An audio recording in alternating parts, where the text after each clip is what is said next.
연예인 며느리의 유튜브 반격, 일장 노출된 식탁. 저는 유아린입니다. 전 걸그룹 출신이고 지금은 유튜브를 하고 있죠. 하지만 오늘 말씀드릴 이야기는 제가 카메라 앞에서 보여드린 모습과는 조금 다릅니다. 결혼한 지 10달째 되던 날이었어요. 시어머니 민복자님이 갑자기 연락을 주셨습니다. 하린아, 오늘 저녁에 시간 있지? 좋은 분이랑 식사하기로 했는데 같이 가자. 저는 그냥 가족 모임인 줄 알았어요. 평소 입던 편한 옷을 입고 나갔는데 도착한 곳은 강남의 고급 한식당이었습니다. 그런데 거기 낯선 남자분이 앉아 계셨죠. 안녕하세요. 중앙일보 사회부 기자 김성훈입니다. 그제야 깨달았어요. 이게 인터뷰였구나. 시어머니는 아무 말씀도 안 하고 저를 데려오신 거였어요. 제 얼굴이 순간 굳었지만 어쩔 수 없이 자리에 앉았습니다. 우리 하린이 얼굴이 좀 부었죠? 요즘 뜸하더라고요. 방송에서 말이에요. 시어머니의 말에 기자분이 웃으며 고개를 끄덕였어요. 저는 그냥 미소만 지을 수밖에 없었습니다. 카메라는 없었지만 저는 계속 의식하고 있었거든요. 혹시 누가 찍고 있을지도 모르니까요. 기자분이 나가신 후에 시어머니가 말씀하셨어요. 이 기회에 다시 방송 복귀해보는 거 어때? 내 얼굴값 좀 써먹어야지. 저는 젓가락을 놓고 시어머니를 바라봤습니다. 그런데 이상한 걸 봤어요. 기자분이 자리에서 일어날 때 작은 USB를 시아버지에게 건네는 모습을요. 저만 못 본 척하고 있었나 봅니다. 그날 밤 집에 돌아와서 계속 그 장면이 머릿속을 맴돌았어요. 왜 기자가 시아버지에게 USB를 줬을까요? 그리고 왜 저에게는 미리 말씀을 안 해주셨을까요? 이장 셀럽의 의무.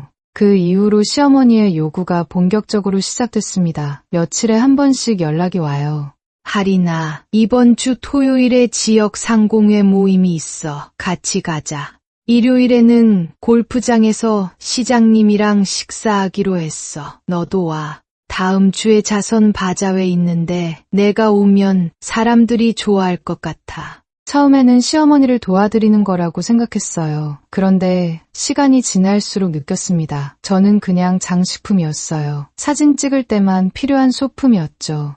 어느 날 골프장에서 시장님과 식사를 하고 있는데 시어머니가 말씀하셨어요. 우리 며느리 얼굴 좀 보세요. 예쁘죠? 그런데 이제 몇 년 못 갈 것 같아요. 연예인이라는 게 다 그렇잖아요. 그 말을 들었을 때 정말 화가 났어요. 하지만 참았습니다. 사람들 앞에서 싸울 수는 없으니까요. 집에 돌아와서 남편에게 말했어요. 여보, 저도 제 시간이 좀 필요해요. 매주 이렇게 나가기 힘들어요. 그런데 남편은 이렇게 대답했습니다. 엄마가 널 좋게 봐서 같이 다니자고 하는 건데 고마워해야지. 그날 밤 거울을 보니까 제 눈가가 떨리고 있었어요. 언제부터인지 손톱도 물어뜯고 있었고요. 스마트폰을 켜서 제 인스타그램을 봤는데 모든 사진이 다 시어머니와 함께 있는 모습이었어요. 그것도 시어머니가 직접 승인하신 것들만요. 3장 편집된 영상. 저는 원래 유튜브에서 일상 브이로그를 찍고 있었어요. 구독자들이 제 소소한 일상을 좋아해 주셨거든요. 그런데 결혼 후에는 영상 내용이 많이 바뀌었습니다. 어느 날 영상을 편집하다가 실수로 다른 파일을 열었어요. 며칠 전에 시댁에서 외식했을 때 습관적으로 찍어둔 영상이었습니다. 화면을 보는 순간 깜짝 놀랐어요. 시아버지와 남편은 고기를 구워 드시고 계시는데 제 앞에만 반찬이 하나도 없었어요. 저는 물만 마시고 있었고요.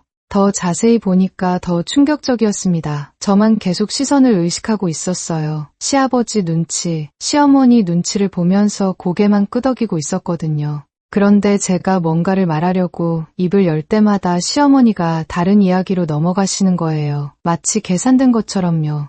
영상 속 제 모습을 보니까 정말 불쌍했어요. 손이 계속 떨리고 있었거든요. 저 자신도 몰랐던 모습이었습니다. 보통은 이런 영상을 바로 삭제하는데 그날은 왠지 삭제하고 싶지 않았어요. 대신 다른 폴더를 만들어서 저장했습니다. 폴더 이름은 리얼할인이라고 지었어요. 그날 밤 남편에게 말했습니다. 여보, 우리 외식할 때 저만 음식이 안 나오는 것 같아요.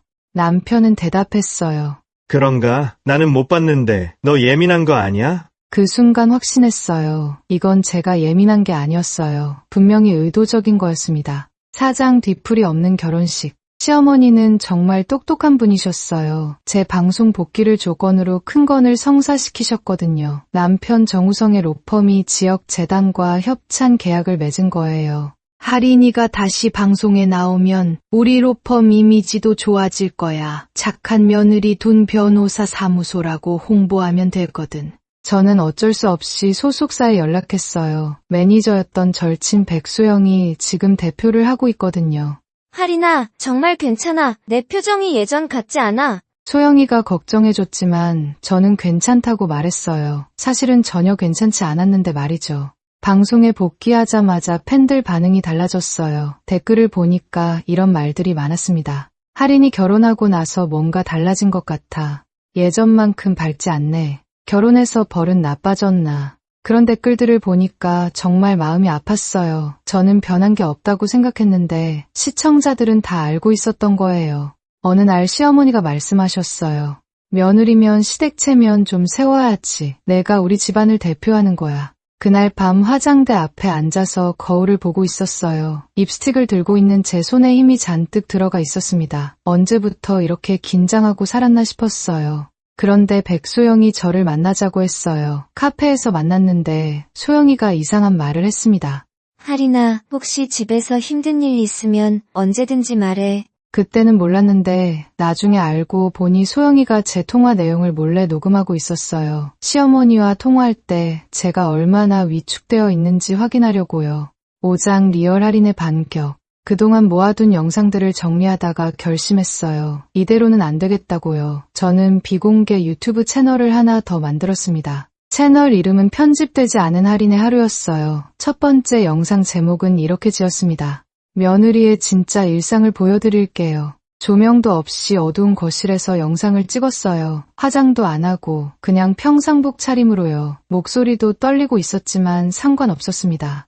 영상에서 저는 이렇게 말했어요.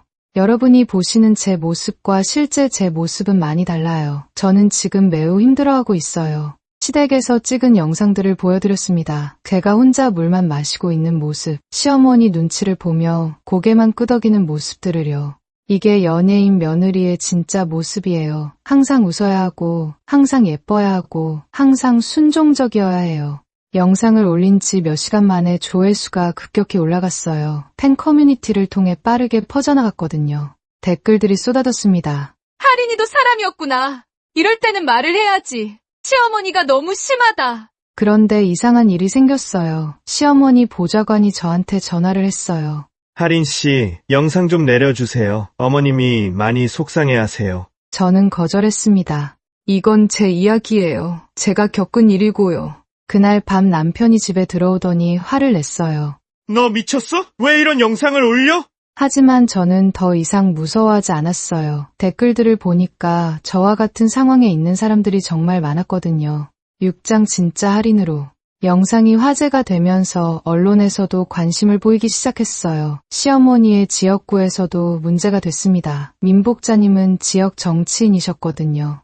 며느리 관리도 제대로 못하는 사람이 어떻게 주민들을 대표할 수 있나? 이런 말들이 나오기 시작했어요. 결국 시어머니의 선거 출마가 무산됐습니다.